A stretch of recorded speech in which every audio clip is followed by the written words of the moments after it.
Hello, new vlog in a while. Haven't vlogged in a while. My room is very messy.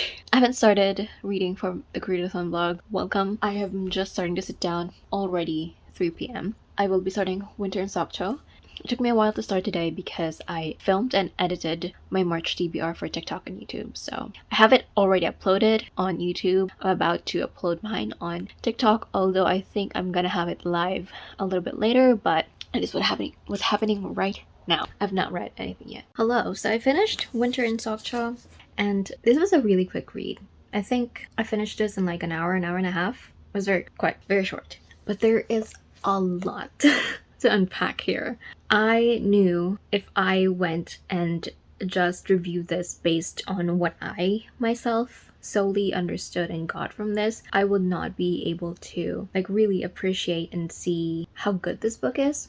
So like I knew that for a fact because I know I need this to be discussed and, you know, dissected, because there's a lot of representation here. There's a lot of metaphors, there's a lot of symbolisms, and there's a lot of representations seen in, you know, the characters, how they act, how they interact, what they do, how they do it. There's a lot to unpack this story, and I knew I'm not the person to discuss this. So I read like this one really in-depth review on Goodreads about this, and I was like, you know what, yep. And so I will continue to be doing that for Winter in 𝐞𝐨𝐤𝐬. But I knew this was going to be very impactful, and it was. There's a lot of underlying meanings and things, and it's not me that needs to break this down. I need somebody else to break it down for me. Then I am now going to be reading 𝐿 by 𝐿. This is going to be one of the books for my Translated from Korean, one of my books that is award-winning. I believe this is award-winning, if I'm not wrong. Yep, Man Booker International Prize winning book. Oh no, winning author. Translated from Korean and also recommended by a celebrity. This is recommended by Namjoon. So I'll be starting this. Also, for my Korean dish, I will be making bulgogi tomorrow. I currently have my beef and pork. It's truly just beef. I think I'm just gonna use the beef, all of it, for the bulgogi, but I need to marinate it and then I will be cooking it tomorrow. But so far, that is my update. I haven't really done much today because I did film and edit and I was at work for an hour. But yes, I will be spending the rest of the night reading this. Let's see if I can finish this tonight as well. I'm excited.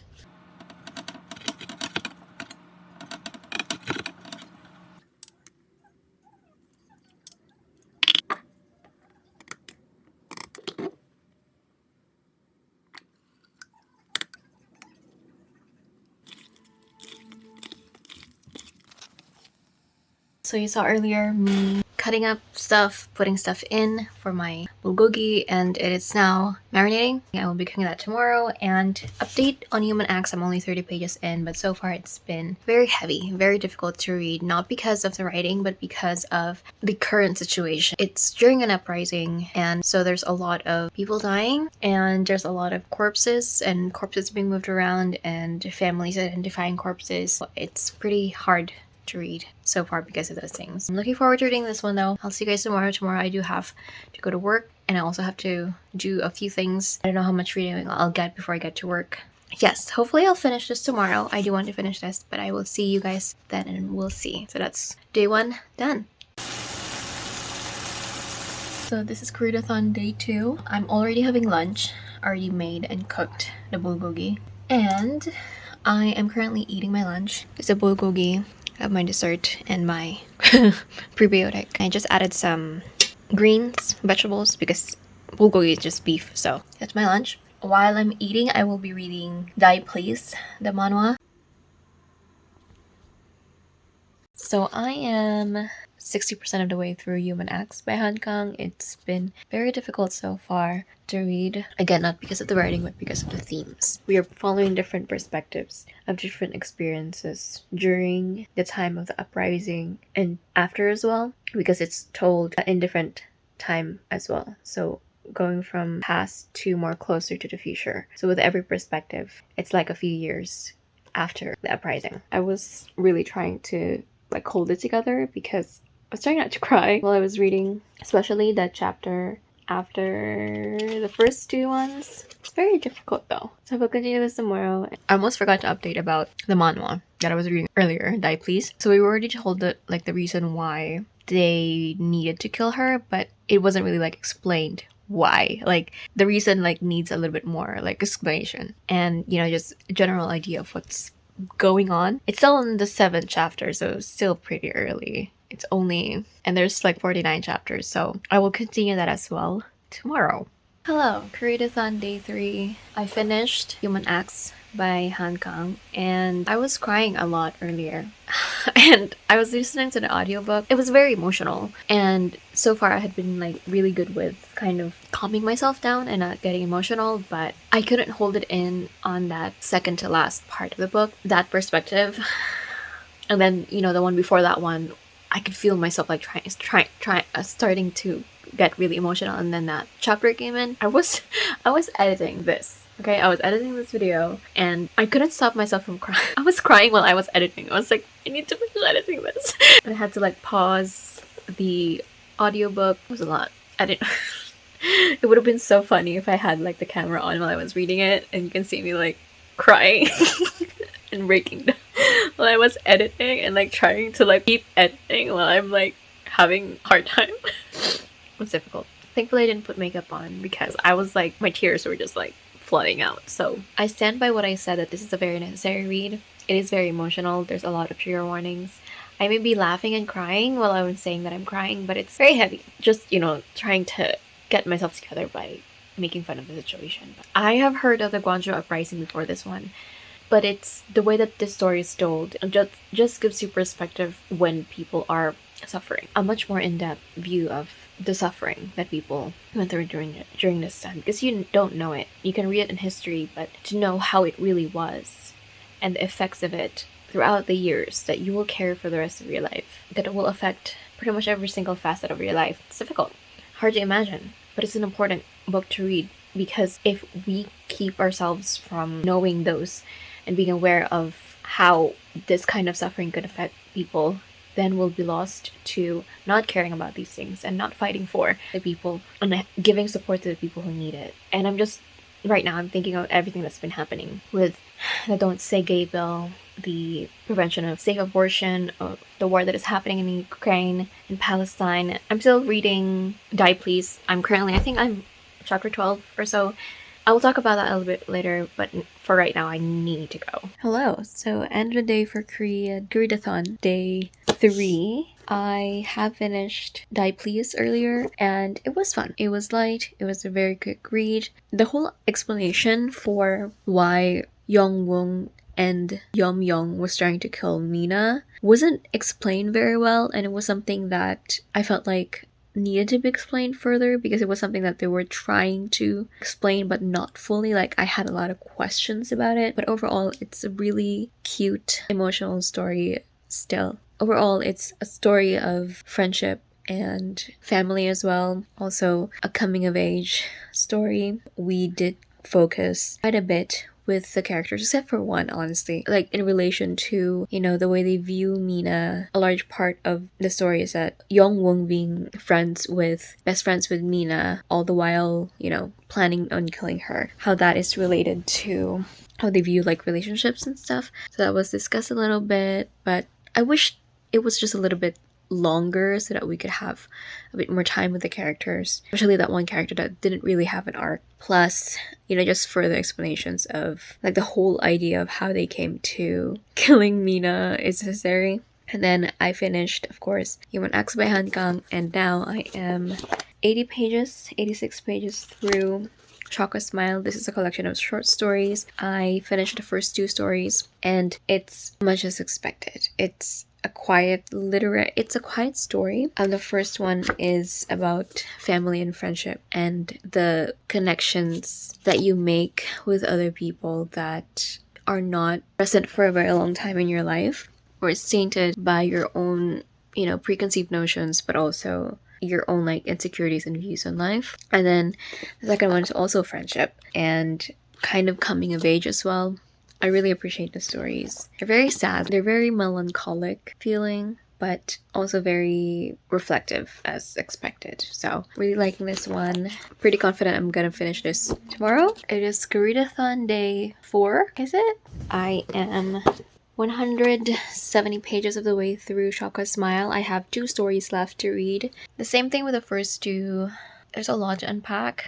There's a lot to get from each of the stories. They have different themes, but one thing so far that has been very common is the way relationships tend to change throughout the years, and a lot of them are growing apart and distancing yourself, or when you grow distant to another person, especially a person that you regard in a very positive manner, or at least somebody you regard very highly of. You have a very high, regard of. And especially the last story there, which is Hanji and Youngju, I feel like that affected me much deeper because of the way that I see a lot of myself in Youngju. I feel like it's very similar to some of my experiences with my friends as well. So that was that made me very sad upon finishing it and while reading it, seeing where it was going. All of these so far in the stories are just about relationships changing and you growing distant to another person, and that's really hard to read because I experienced that a lot. I feel like we all experience that so much, and the author Chun Young, I feel like, really captures the way that we feel when these relationships change. Although of course the characters, feel differently and experience things differently. Just the overall kind of state of mind that you have while this is happening, or as this is happening, she's able to capture very well. So there's a lot to relate from, even though the stories are different and the people are different and the circumstances are different. So hard book to read. Very hard book to read. So that's koreadathon day 3. I finished Shaka Smile. It is koreadathon day 5. Yep, koreadathon day 5. And I will start The Red Palace by Junher in a little bit. Right now, I need to eat dinner because I'm hungry. Hello, it is the morning of koreadathon day 7. I wasn't able to do really updates for koreadathon day 6, but I am still in LA. My flight isn't until 9 p.m. My sister left earlier because her flight is at 11. And so I'm here still. I don't check out until 3 p.m. And I'm currently reading �XOXO by �XEO. I do also have the audiobook for it, so I listen to it on the plane if I need to, if I don't finish it before I leave. Right now I'm at 12%, and not a lot of thoughts so far, but I like it so far. Like, it's very readable. I don't really dislike anything yet. Yesterday I finished The Red Palace earlier today because I finished it a little over 12 midnight, but I'm still counting it for koreadathon day 6. And so what I have left is to read a book about a Korean diaspora character. So I'm reading �XOXO, and I think that's it. There are a few creators I do want to talk about, aside from sharing about BTS in my koreadathon day 6. Okay, so they're all called Sunny. So they're all YouTubers, and the first one is someone that I have been subscribed to for years now. Her channel name is Sunny's channel, and she's a beauty YouTuber. I think she is Korean, but she studied in the States as well. So that's one, and I've been following her for years, and I really love her tutorials for her makeup because they're just a lot more flattering and pretty easy to follow. So I've been following her for years. The other Sunny is someone that I recently subscribed to, I think for a few months now. She is a new YouTuber, but she has 22,000 subscribers. She only started last year, I believe, posting videos, and she has a lot of fun and cute videos. I just really enjoy watching her videos because they're very comforting. The kind of like chill vibes, and it's like you're just talking to a friend type of videos. And then the other one is a Sunny Book Nook. I've only been subscribed for a few weeks now, I think just a little over a month or so, and it has a lot of really interesting, very educational videos, and so I really enjoy watching their videos as well. So it's another one where it feels like you're talking to a friend as well. Very comforting, very chill videos, but very educational. So those are the 3 creators that I do want to talk about aside from BTS. But I will be watching Love and Leashes. But yeah, that's it for right now. It's 10 a.m. I'm gonna read a little bit more of �XOXO, kind of plan where I'm gonna go after 3 because I don't have to be at the airport until 6:37, honestly, because I already checked in, and I think TSA will be just quick. I don't know, but yeah, that's it for right now. Koreathon day 6 was very busy. My sister and I woke up very early for our flight to LA. We were supposed to watch Spider-Man No Way Home, but she watched a little bit of Business Proposal while I read a little bit of The Red Palace by Junher, but we eventually napped. So we arrived at LA, and of course it's a lot warmer compared to Seattle. And then we went to meet up with her friends who were attending the concert. She's there for the One Us concert. I got sarongtang, which is beef stew, and she got this massive plate of tonkatsu. And then we went to this store where they sell K-pop merch, and I saw these really cute BTS pins. We went to H Mart, of course. There were a lot of food that we wanted to get, but you know, can't. And then we saw this restaurant and they had these really cute cakes. We got ourselves coffee, and this is us in our hotel room. And speaking of BTS, if you didn't know, I'm an ARMY. I've been a fan for years now. My phone is the Samsung BTS phone, and my tablet bag is also BTS merch, and this tattoo on my right wrist, one of the hearts from the Love Yourself album art. You can see some of the BTS merch on the back of my TikToks, like right there in the very top of my shelf. Those are all BTS albums, merch, and the books on the side are books read and recommended by BTS. Some of what we got from H Mart. Hotok. My sister bought a drink that is in this like baby bottle. A kimbap. I also got one of the rice cake desserts. I don't know why I don't have a footage of it. And for dinner, I ordered chicken tikka masala. And then I finally got to read the rest of The Red Palace, and I finished it. I loved it. It was so good. I'm back home. It's actually the day after Koreadathon, and I wasn't able to do more updates after the last one that I did because I had to leave earlier from the hotel. So I went to the airport and I didn't really have, time to film anything except time to film to do updates. So I will insert my TikTok as well, or my TikTok vlog of that day as well here. Koreadathon day 7, I started the day listening to the audiobook of �XOXO. I had to leave early for the airport, and we were there for 10 hours, I believe. So I watched Love and Leashes. It was 14 plus, but it is about BDSM, but it's rated 14 plus. No, it didn't show any. It's more suggestive than actually showing scenes of them doing a lot of things. The tension was great, and I liked the exploration of the two characters. One has been in the BDSM world for a long time, and another one has just pretty much discovered it. I enjoyed it. It was fun. It was I felt a little comfortable watching it in public, but I liked it. I enjoyed it. Then I finished �XOXO while I was there. I really liked it. I enjoyed it a lot. I heard a lot of mixed things about this. A lot of people saying it's very cringy, and I agree. I see where it's coming from. There's a lot of cliches on here and a lot of cringy moments, but it was cute and it was very lighthearted. I also watched the first 2 episodes of Vincenzo. I was only able to finish the first one. I got a little over halfway through the second one. It's hilarious, and I will definitely continue watching it. I arrived in rainy Seattle a little before midnight. We touched down a little bit before midnight as well. And that's the end of my Koreadathon. And �XOXO. It was, like I mentioned in my TikTok, it was a lot of fun to read. Very lighthearted. If you're not, I guess I got into it knowing that it would be, very lighthearted and might be a little bit cringy. And there's a lot of cliches. But I guess for someone who watches a lot of Korean dramas, I've just kind of gotten used to cliches, so I kind of expected it. And so reading �XOXO, it was just kind of like I was watching, a teenage drama. So it was a lot of fun, and I did enjoy it. So I liked it. So that is my Koreadathon. Very busy last 2 days, but I had a lot of fun.